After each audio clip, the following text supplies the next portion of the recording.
सहसा कच्च्या केळीची भाजी कुणी खात नाही। भरपूर फायबरनी भरलेली पौष्टिक अशी कच्च्या केळीची भाजी कशी करायची ते साध्या सोप्या पद्धतीने सांगणार आहे। तुम्ही जर अशा पद्धतीने कच्च्या केळीची भाजी बनवली तर लहानांपासून मोठ्यांना नक्कीच आवडेल। चला तर मग रेसिपीला सुरुवात करूया। इथे मी अर्धा किलो कच्ची केळी घेतली आहे। आमच्याकडे कच्ची केळी किलोने मिळतात। आता ही केळी मी कट करून घेणार आहे। केळी कट करून घेताना आधी केळीचे दोन्ही टोक कापून घ्यायचे, नंतर केळीचे साल काढून घ्यायचे। कच्ची केळी थोडीशी निब्बर असते म्हणून साल काढून घेताना थोडीशी काळजी घ्यायची। इथे बघा मी केळीचे साल पूर्ण काढून घेतले आहे। केळी काळी नको पडायला म्हणून पाण्यामध्ये ठेवायची। अशाच पद्धतीने सर्व कच्च्या केळीचे साल काढून घ्यायचे। इथे बघा मी सर्व केळीचे साल काढून घेतले। आता ही केळी कट करून घेऊ।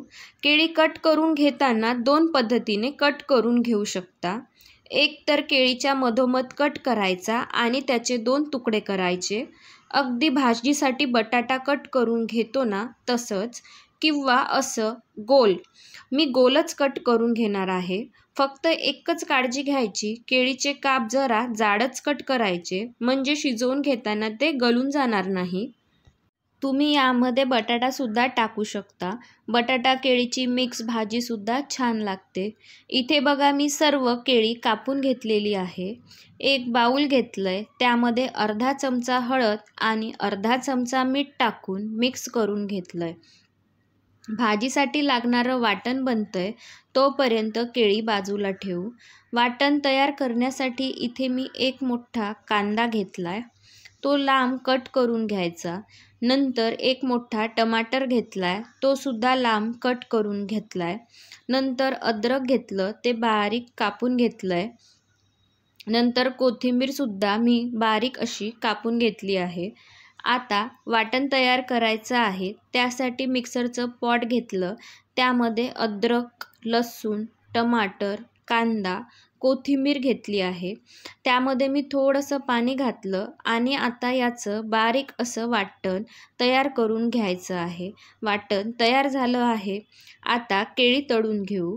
कढईमध्ये मी अंदाजे मोठ्या चमचानी 4 चमचे इतकं तेल घेतलं। तेल गरम झालं की त्यामध्ये मीठ आणि हळद लावून ठेवलेली केळी टाकायची आणि केळीचा रंग बदलतपर्यंत तळून घ्यायची। इथे मी केळी तळून घेतली आहे। तुम्हाला नसेल तळायची तर नाही तळली तरीही चालेल। बघा इथे केळीचा रंग बदललेला आहे, म्हणजे हलका लालसर रंग आलेला आहे। आता केळी बाहेर काढून घ्यायची। आता भाजीला फोडणी द्यायची। तेच तेल घेतलंय, त्यामध्ये 1 चमचा जिरं घातलं। जिरं छान फुललं की नंतर 2 तेजपत्त्याची पाने घातली, 1 लाल मिरची तोडून टाकली आणि थोडंसं हिंग टाकलंय। नंतर यामध्ये तयार केलेलं वाटण टाकलंय। वाटण परतून घ्यायचं। वाटण तयार करताना कांदा आणि टमाटर भाजून घेतलेला नव्हता, त्यामुळे आता तेलामध्ये छान परतून घ्यायचा। मसाला तेलामध्ये छान परतला गेला ना तर मसाल्याचा रंग पण बदलतो आणि मसाल्याच्या बाजूनी तेल पण सुटतं। हे बघा इथे मसाल्याला तेल सुटलं आहे। आता यामध्ये पावडर मसाले टाकायचे। इथे मी थोडीशी हळद आणि आवश्यकतेनुसार मीठ घातलंय, कारण आधीच केळीला मीठ आणि हळद लावून ठेवलेलं होतं। नंतर 2 चमचे लाल मिरची पावडर, अर्धा चमचा किचन किंग मसाला आणि अर्धा चमचा गरम मसाला घातलाय। पावडर मसाले करपायला नको म्हणून थोडं पाणी घालून परतून घेतलंय।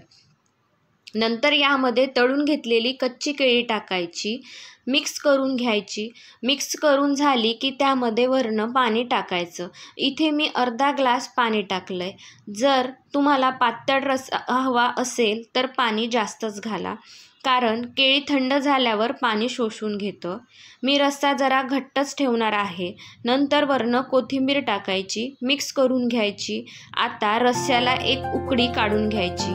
केळी तळून घेतलेली होती, त्यामुळे त्याला खूप शिजवायची गरज नाही।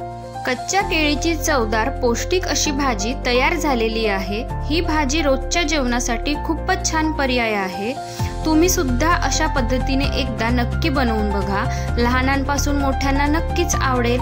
अशा सोप्या रेसिपीज बघण्यासाठी माझ्या चॅनलला लाईक करा, शेअर करा आणि हो, सबस्क्राईब करायला विसरू नका बरं का. धन्यवाद.